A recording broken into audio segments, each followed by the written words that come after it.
The iLLANOiZE app is available now on Apple and Google Play Store. Download the app, get the latest news, stream our podcasts, watch interviews, and listen to iLLANOiZE Radio live. Download the app right now.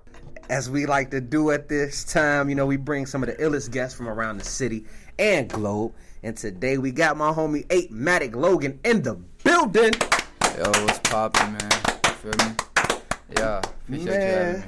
Hey, no problem, man. It's been a while. Yeah. It's been quite some time. I want to say, what was that, like 2017 when we last interviewed Man. you? Yeah. I don't even remember. I ain't even had my neck tatted, though. I know that. Nah, you did it. I want to say that was 2017. Definitely 2017. When we had to be. Yeah, it was a minute. It was when we first started, man. So it's good to have you back, man. I appreciate you. But I want to know, it's been quite some time, but I want to ask you, how you been, man? Like, how have you been? You feel me? 2019 been crazy. I mean, since the whole little 3-year span, I guess you could say, since the last time we chopped it up for real, it's been like a up and down, like a roller coaster. But for the most part, it's been more good than bad. That's great, honestly, because I know it was a time where you kind of, I wouldn't say you disappeared, but you were off the, I wouldn't say you was off the map, but you was quiet. Yeah. And what's this, 2019, you dropped your first single, which we just played, which is House of Pain. Yeah. And I just got word that you had that in a storage. Yeah, I made it at the end of 2017. And you just put it out this year, and it sounds fresh. Yeah, it sounds like a new song. Sounds fresh. So, I also want to know, I've been seeing a couple posts on your IG of you in the hospital bed. So I want to know, health-wise, mentally, are you okay as well? Yeah. In terms of mentally, I think I'm in the best space that I've been in, in my life, getting, as I get older, as I get more mature, I kind of understand things more, perspective, and just, you just kind of get things faster. The physical aspect is the part that's been the most challenging for me. Just trying to deal with it, figuring out, over the past course of years, because this is something the health problems that I've been dealing with, something I've been dealing with for a minute. I just, I dealt with it my way. You feel me? I was doing things my way and just kind of just going through with it because it wasn't so bad. I couldn't do, it was to a point where I could deal with it. You feel me? Yeah. And, it just got to a point where it's okay, bro, you tweaking, you need to go to the hospital. Are you open to talk about what you've been dealing with lately? I mean, for my whole life, I've had problems with my stomach and just shit like that, things of that nature. I think the mental aspect, the mental health problems, started really when I started making music.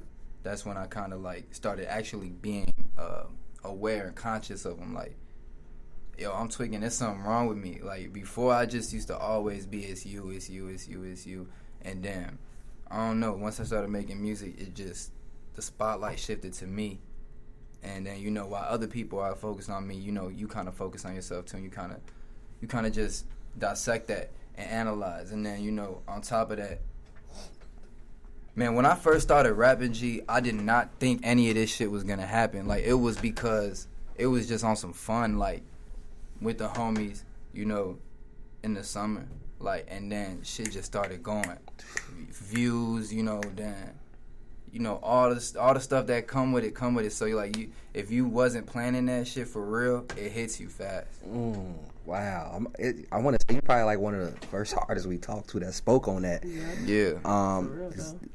When I'm not going to necessarily say fame, but when it come at you, you don't know it's coming.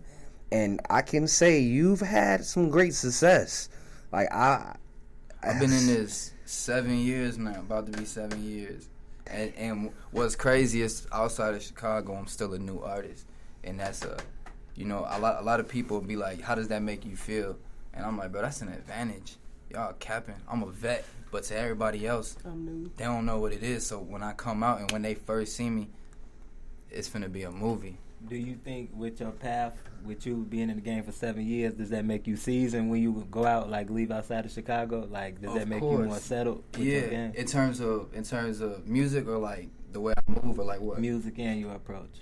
Yeah, definitely. Like, you know, the theory of the 10,000 hour thing, I'm already there in terms of studio. Like, I'm a studio rat. You know, when I started off at Classic Studios making my music. That's where we met, yeah. Yeah, early in my career. That's when I started my stuff. And then I had a little stint where I was just working through the garage, like in the garage and in the basement for like a year. And that was humbling, but that's when I knew, okay, you know, like,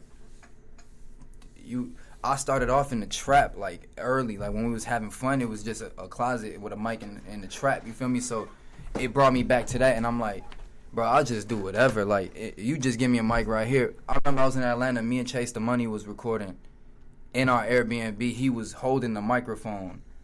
We had a microphone like this plugged up to the laptop. He was playing the beat and we was recording. We didn't make the song because it was just like too much, but we tried, you feel me? And I was the last one up. I was like, no, I'm finna get this shit. No, but it ain't work. But it's like things like that, you know, the whole journey is like shaping me for whatever's coming. You know what I'm saying? Mm-hmm. Was it mainly the views and the audience, like the growth of your audience, that made you start taking things serious? Or was it something else? It was life. It was because, you know, growing up playing sports, it just growing up in a little village and in a gang environment, and you know, coming from the family I come from, popularity, all of that shit was always there. You feel me? It was certain points where I had to go gain it now, like, you know, fighting, doing stuff like that where you have to actually go gain your stripes and stuff like that.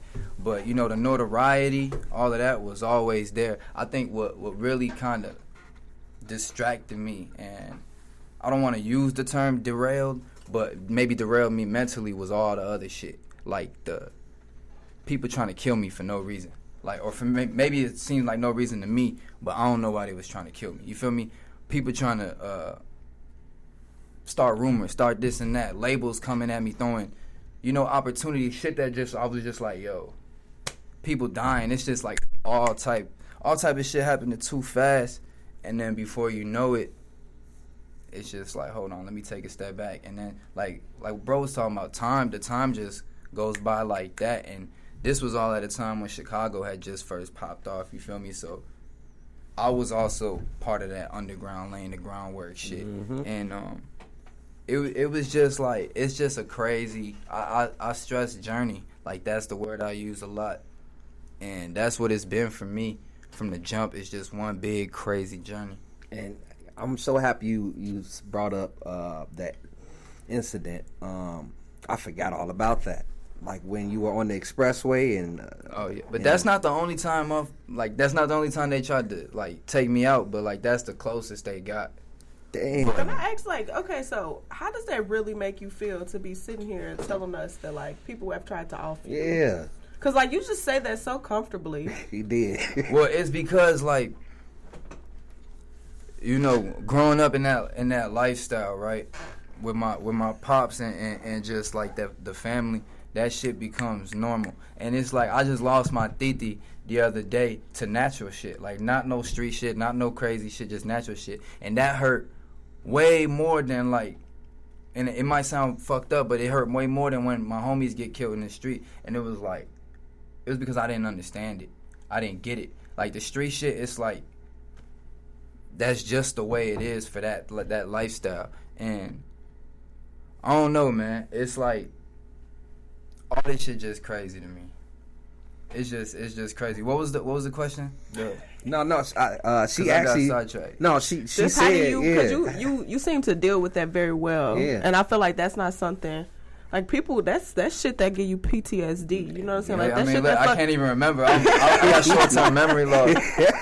No, like the PTSD shit for real. Like that's another thing. Like 2015 is when I would say the Chicago like popularity started going really high. you know, selling out shows, doing this, that, and the third. And I was just on some fuck everybody shit. Like, labels calling, listen to them and then hang up type shit. Artists, I was just saying, I don't know what it was. It was probably the drugs. But, like, just going into that, right? And then people trying to just take you out, and it's like, what did I do to you? Or, like, who, right? And it's like, y'all mad over shit that, now I look back at it, hindsight 2020, it's like, okay, this is what we was doing. This is just how we was living. But for a long time, the PTSD, the insomnia, the anxiety, all of that shit, everything that came with this rap shit, it was like, shit hit me like a boulder, bro. Like, I don't even know. The hardest part about that shooting was like, not no blood. It wasn't, you know, surviving.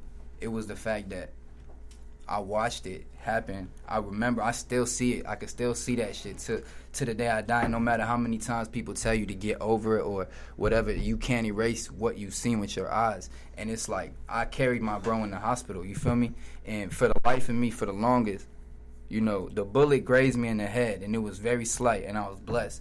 But when you dealing with two cars, you know, next to each other, and motherfuckers hanging out the window shooting at each other, you dealing with a game of inches, a game of centimeters, right? So I'm like, for the life of me, I couldn't understand how none of us got killed.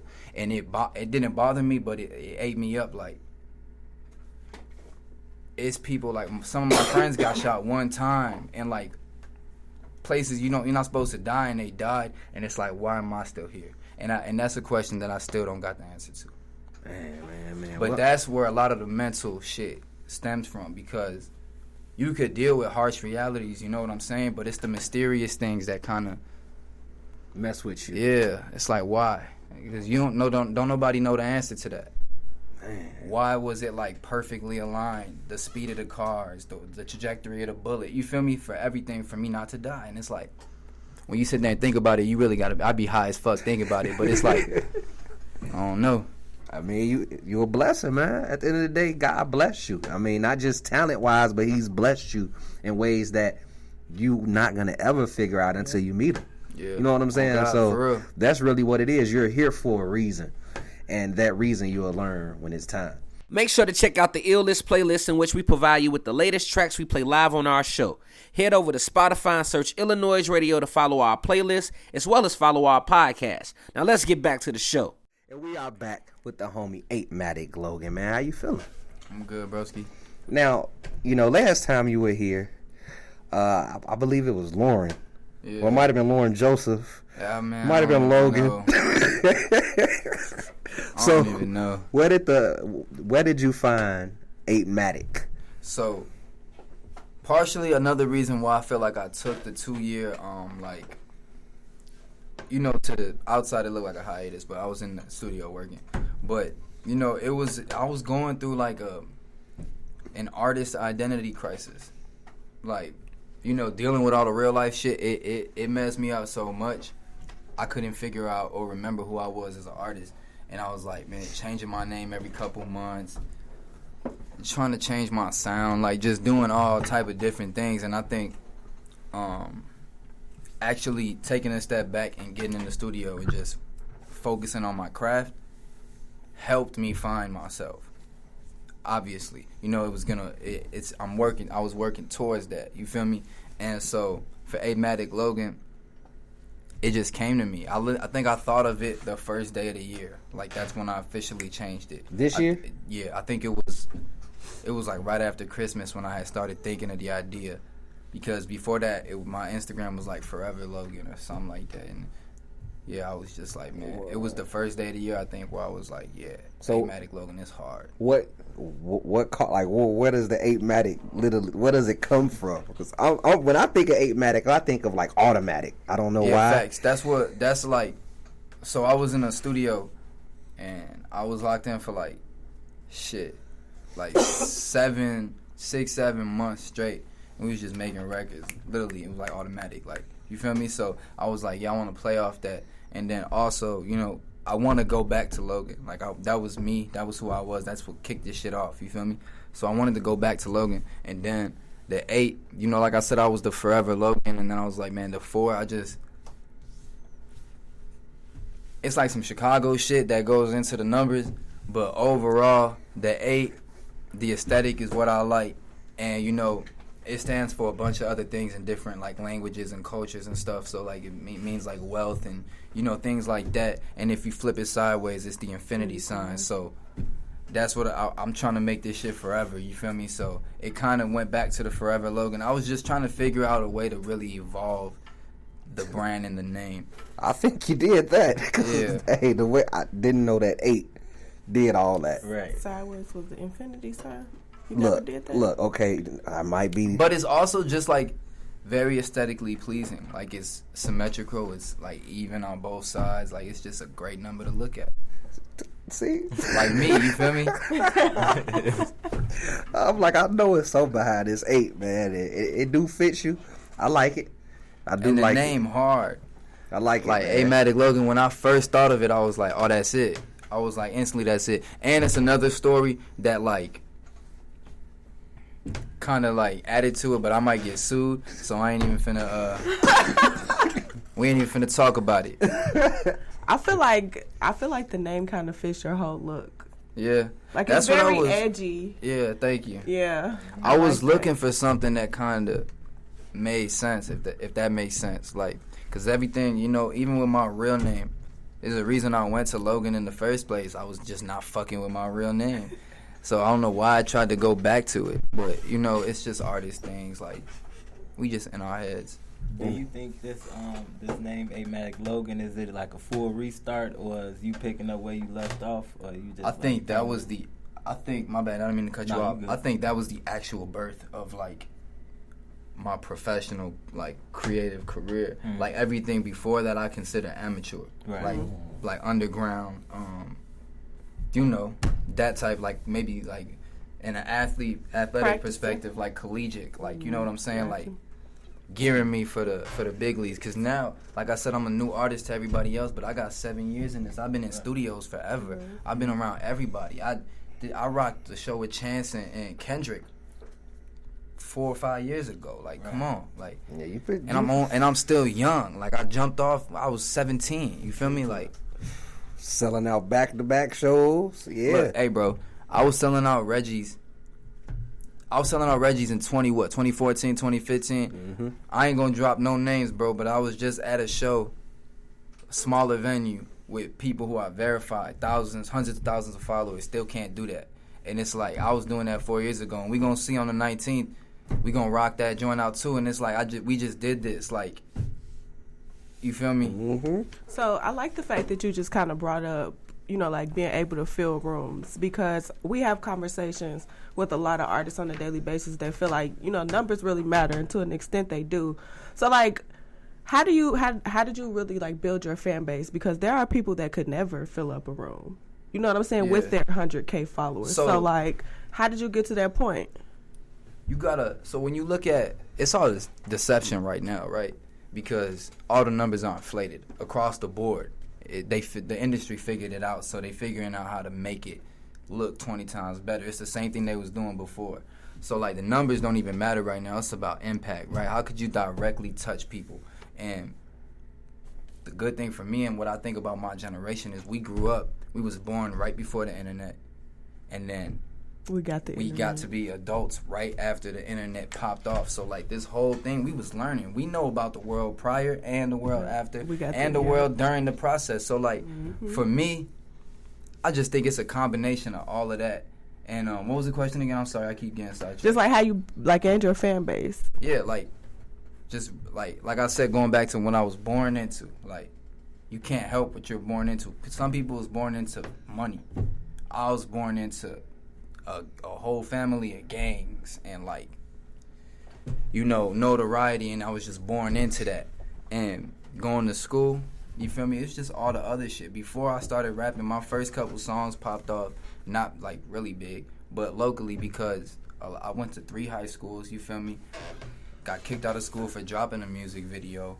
Like, Damn, they kicked you out for making the music video? well, I was smoking weed in the video. Oh, okay, well. Was you on school grounds? No, but it was 2012, 2011. They tried to tender you. Yeah, they tried to. What they wanted to do, they tried to like threaten me. But this is just me. I'm not going. Like, they was like, we'll put you in a drug rehabilitation program, and that's the only way we'll let you stay in the school. I was like, folks, you could give me my transcripts right now. I'm not finna go to no drug rehab for some weed. Which will be legal January 1st, 2020. But you feel me? But I was like 15 at the time, and we had dropped a video. It got like 30,000 views in a week. And I remember walking in school and it was playing it like on the projectors and shit. So I was like, oh yeah, it's smoked. They finna come. They finna get me. I'm on the screen in school smoking gas. It's like, yeah, they finna come get me. And then I went to another school. Then they kicked me out. And then I went to a third school. And then I just dropped out. So.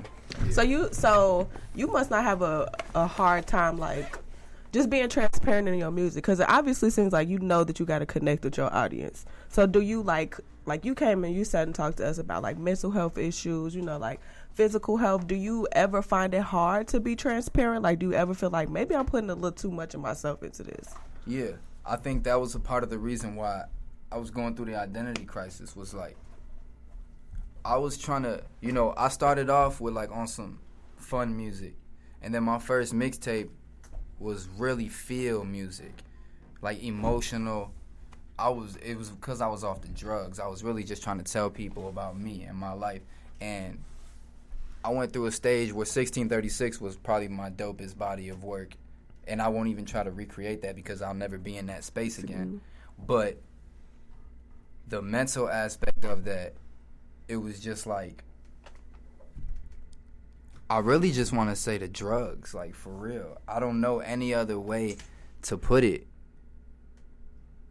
I mean, if that's the reality of it, that's the reality of it. Because, like, when you get into that space, for me, the drugs made me want to tell everybody everything about me. And it made me want to be vulnerable. It made me, like, because I grew up in a household without a dad. So confidence and shit like that wasn't instilled into me. So the drugs kind of, you know, loosened me up and kind of helped me tell people, like, how I'm feeling. Was that something you picked up before you started rapping? I seen a kilo before I heard a song. So that's tough. Facts. I seen a kilo before I heard a song, and it's like, so people like to blame rap for what? Right. This is just, they literally is just like a dispatcher telling you what's going on. Yeah. Right. Yeah. So you can't blame rap. I'm not blaming nobody. Right. It just happened. Right. So. That's a very critical response, man. Yeah. Wow. You said the kilo before you heard it. Man. Whew. Real Man. life. I mean, sheesh. I want to ask you. I saw that you posted on IG not a little while ago that you and Juice was RP. I was DMing each other about a song. I mean, I think he DM'd it was like you from like 2015 or yeah, something. I think he DM'd you. Like, how was, you know, first and foremost, how did you and Juice WRLD get in tune with each other, and how do you feel about the legacy he left behind? I ain't gonna cap. I only met Juice one time, and we was both faded. So, like, it was at the studio. So, you know, but I guess, like, in 2015, he had hit me for a feature, or that's, like, maybe when he must have just been starting. And that was when I was, like, I had dropped 1636. So, you know, going back to timing, it's just crazy. Yeah, man. I don't know. Like, he must have just rocked me from, you know, when I first started and reached out. When he DM'd me the last message though, when he was like reading through my old messages, I was on Lakeshore smoking a blunt. I was on Instagram. I think I had just put out a song, or I don't know what I did. I posted a picture or something, but I was on Instagram, and I seen the DM come in, and Juice WRLD. I'm what? I'm high as hell too. I passed the blunt. Hold on. I look, and then, you know, cause the initial DM tweaked me out. I'm like, oh, folks rocking with me. So I click it, and then I seen the message prior that he was referring to, and I was just like, whoa, life crazy. Damn. That's why I texted him. I DM'd him. I was like, damn, this shit crazy. Overall, you know, how did that make you feel? Because you, at the end of the day, that's something I was not aware of. Like, you know, prior to that, my idea of Juice WRLD was just something completely, you know, out of arm's reach. You know what I'm saying? In terms of I never thought that we had any interaction, any of that. And, you know, for him to even bring that to my attention, he didn't have to do none of that. You know what I'm saying? He didn't have to do none of that. And it was just dope for me. And it gave me a reminder. It gave me a confidence boost. It was like, folks, you got this shit. You know what I'm saying? Like, look at, this is one of the biggest artists in the world right now. And you was influencing him 4 years ago. You feel me? So stop capping and figure this shit out. That's the way I took it. And that's why I posted it. Man. Do you think your journey like made you like lose sight of like what you did for the underground early on, and like when he DM'd you, that all came back to you right then and there? I wouldn't say, you know, that moment it all came back to me, but I definitely kind of forgot like what I did. Cole Bennett texted me one time and he was like, bro, he was like, yo, G, I love you, woo, this. He was like, don't forget who you are.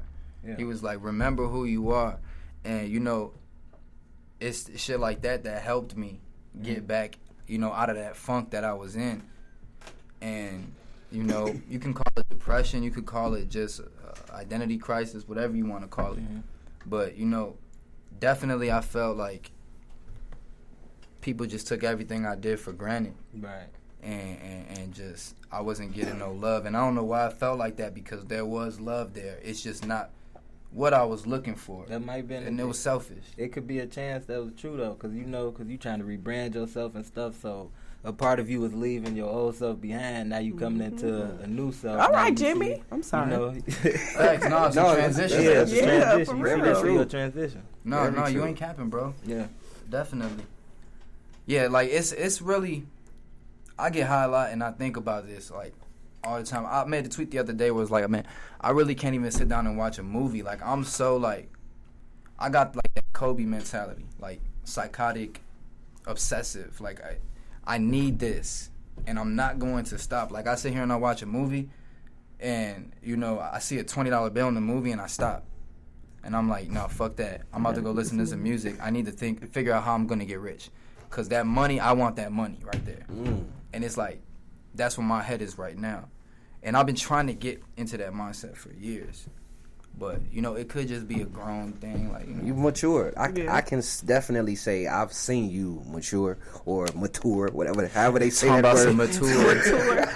I can definitely say I've seen your maturity throughout the time you've been, you know, doing your thing. And I appreciate the support, too, like, through it.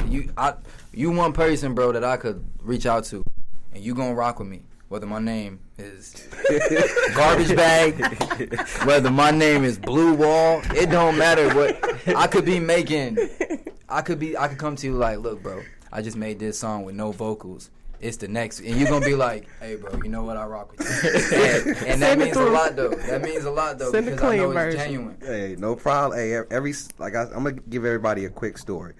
So the way me and Logan bumped into each other was at Classic Studios. Never met him before. I'm watching YouTube.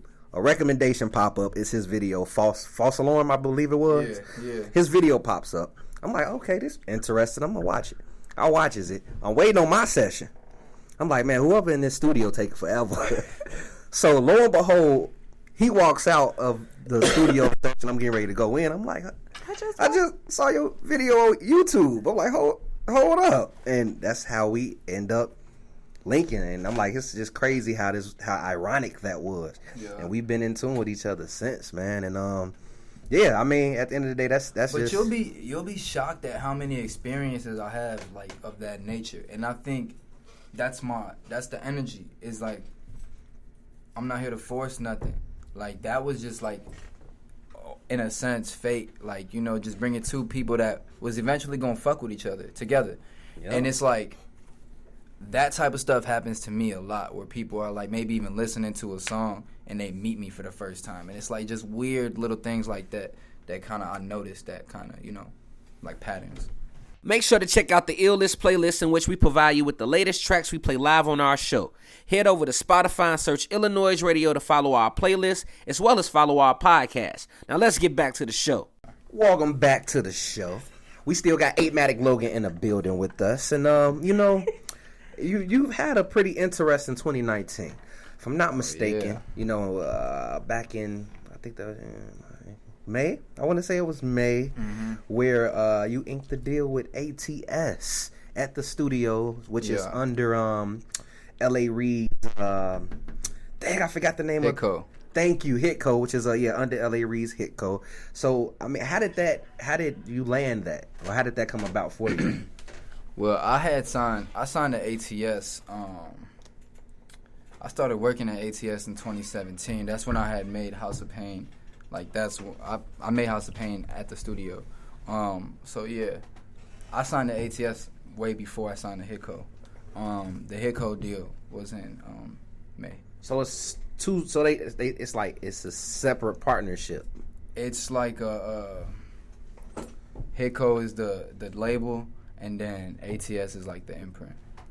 Got you. Okay, because I was thinking the two was. I mean, of course they not the same, but I thought. Yeah. But I thought I was wrong. Yeah. So you link a deal, with ATS and Hitco. Of course, we posted on the site. Yeah. And with the mentioning of that, that's when you drop House of Pain. Yeah. You drop the video. The video goes crazy. Like, I want to know personally, what was the thought process behind making House of Pain? The song or the video? The song. And then we'll talk about the video. The song? Hey, shout out my boy Don Rob. Shout out Oz. Shout out Lil Mexico, you feel me? El Flexico. No, but we was just in the studio faded, man. We was just in the studio faded, man. I ain't gonna cap with you. I done did too many drugs to really remember the details.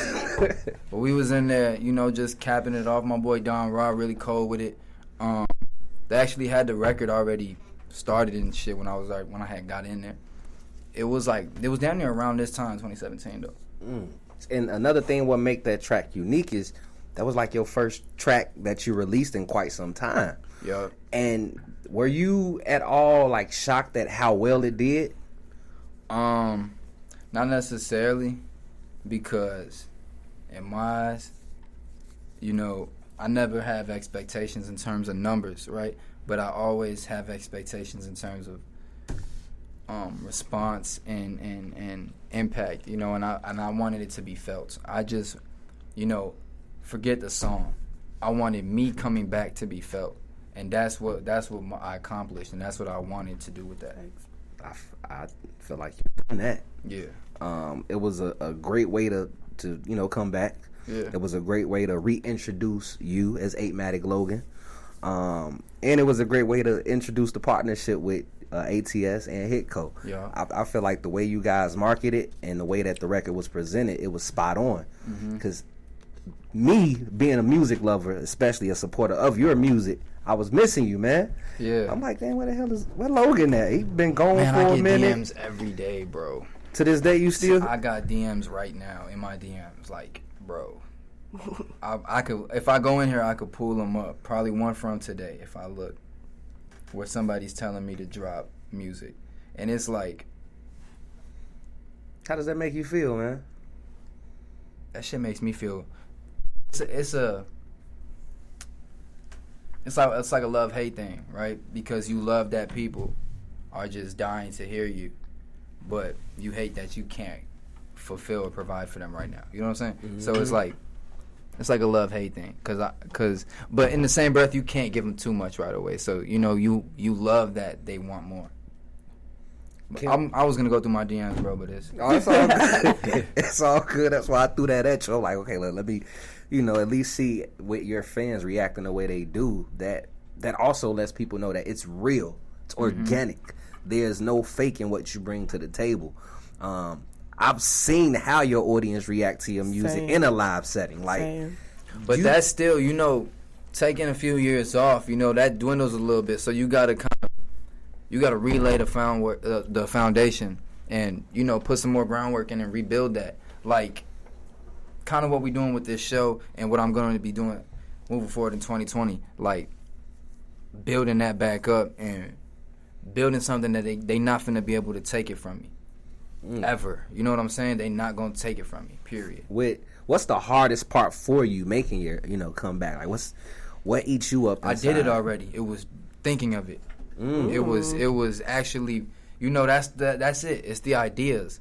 that's all they are, and bringing it into fruition is just executing the plan. Mm-hmm. The plan is the that's the mastermind. That's the thing that really takes you to, unless you come out like how we was talking about with Keith, where it's just like you don't know, you just do your thing and it just go. But for me, what's up? Nah, you good. Keep going.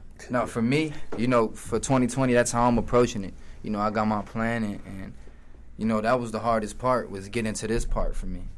With that being said, you said you dropped House of Pain in 2017. Do you? I made it in 2017. Okay, yeah, made it in 2017. Do you think, like, you ever thought back, like, damn, my thoughts ahead of myself? As far as you said, you already did the hardest thing, which is the idea of coming back. Do you think your thoughts was ahead of yourself with that hit coming out like almost 2 years ago? Well, being made almost 2 years ago, and then dropping it 2 years later. Well, see, this is one thing I learned recently in the past couple years, is that when you really making records, when you really making joints, and it's gonna stand out. It's gonna stand out whether it's 2015. It's gonna stand out whether it's 2019. That's real. It's not so big of a gap where it's like the 80s and 2020. Right. Like, cause you're not finna play no shit that's unreleased, that never got released, and from the 80s, and play it now and be like, oh, this shit hard. You finna play this in the club right now. Like, that's just not how it is. You feel me? But for my shit, what was the question again? My bad. Do you think your thoughts was ahead of yourself? No. I think that kind of like the iPhone, right? Mm-hmm. I look at humans as computers, right? Mm-hmm. And programming, like the iPhone, right? They not really doing shit, but just unlocking a little bit more of the iPhone every time. Mm-hmm. Yeah. So this phone is capable of exactly what the next iPhone is, and the one 5 years from now, in my mind. Right. They just unlocking shit, and then they just changing it the way it looks. So whatever you have in you is already in you. Just unlock it. You gotta figure out how to, unlock it and bring it out. And that's what I was doing. I was trying to just a lot of dissecting, a lot of diving into myself. And that's why I say this was the hardest part, because, for me, the mental aspect is the most challenging. Mm-hmm. Right. So what can we expect in 2020? I mean, we got 2 joints from you. We got House of Pain. We got Blah, Blah, Blah.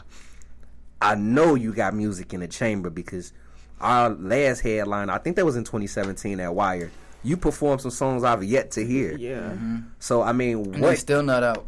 That's what I'm saying. I got a song with G Herbo that's not out. It's hard, but it's actually like super raw. But so when is it, I'm not gonna say when. Will it ever come out? Yeah. Will the fans ever get what they've been begging for? And I would tell you this: what I'm finna give them in 2020 is gonna be worth the wait.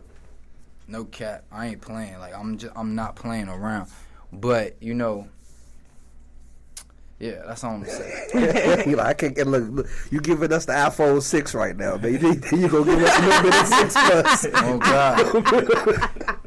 Oh man. I mean, I'm excited for Thursday, which is next week. Yeah. We got 8Matik, the end of the decade concert. Almost broke the table. I got a question. Did you come up with the name for that?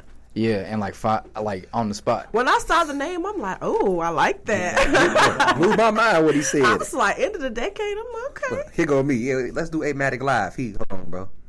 Let's make it the end of the decade. The end of the decade is coming around the corner. Yeah, that's another thing too. Like, man, what I be trying to tell these young artists is, like, you just can't teach experience. You just can't teach just the things that you get from, like, being around, like being a fly on the wall. Like, it's just certain shit you can't teach. And me being in here for so long, right, I done learned certain things that have become now their habits.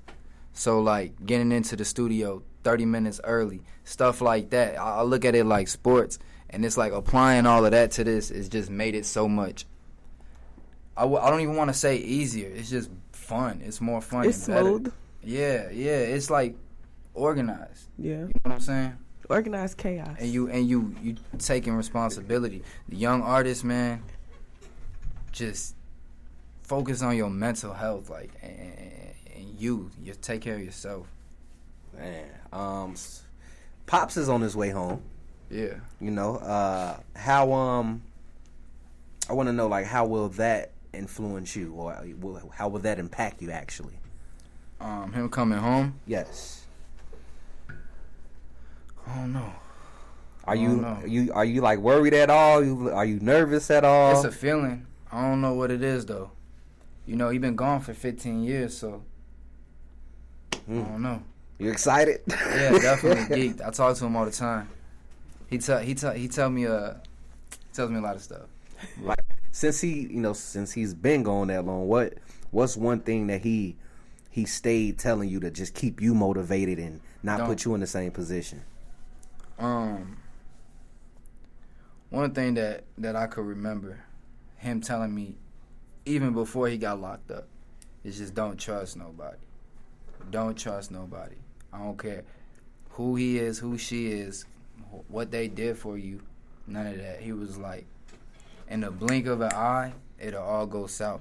And, you know, I'm not the type of person, you know, you could look at, life is all about perspective, right, and the way you look at things, right? So when my dad got booked, at the beginning, I was mad at the world for everything. And now I look at it kind of like a blessing and a curse because it allowed me to become who I am today. Because if I had a dad around, I would have never been able to do shit. None of this. I stole a car when I was, 7th grade. We stole it from right outside the school, crashed it in the alley. If my dad was out there, bro, come on now. You feel me? I was smoking weed and shit when I was a shorty, like piping girls, all type of shit. You feel me? No dad, like just doing shit. And, you know, the fact that I survived all of that is what fuels me now. Mm-hmm. So, like, yeah. Damn, man. You funny as hell. When my dad gets home, we gonna chop it up. We gonna smoke. We gonna drink. We gonna have, you know, a lot of conversations. But that's more so what I'm looking forward to is the actual time. You feel me? That I'm gonna get to have my father because I haven't had him at all. Man. Blessings on that, man. Hey, shout out Pops. He's coming back. Oh God, you already know. Shout out you for doing what you've been doing, getting back to it, staying true to the music. One thing I can say is true to yourself. Yep, true to yourself. You haven't changed up. The music is phenomenal. Your personality is. You've always been a very in-depth person. You've always. I feel like you've always been in tune with your spirit. You know what I'm saying? And that's one thing I just wanted to at least mention to you, make you aware of, and give you your roses now. Like, I've always been a fan and supporter, and just keep doing what you're doing, man. Man, thank you, bro. I appreciate it. And it's like, it's noted. Like I said, I noticed that stuff. You know what I'm saying? The love that you showed me, bro, I realize and I appreciate it. It's not taken for granted. Hey, no problem. Let people know where they could find you. 8MatikLogan on Instagram, Twitter, the number 8, MatikLogan. SoundCloud, YouTube, it's the same thing. Literally 8MatikLogan for everything. I think there's an underscore somewhere in there on Twitter, but if you love me, you'll figure it out.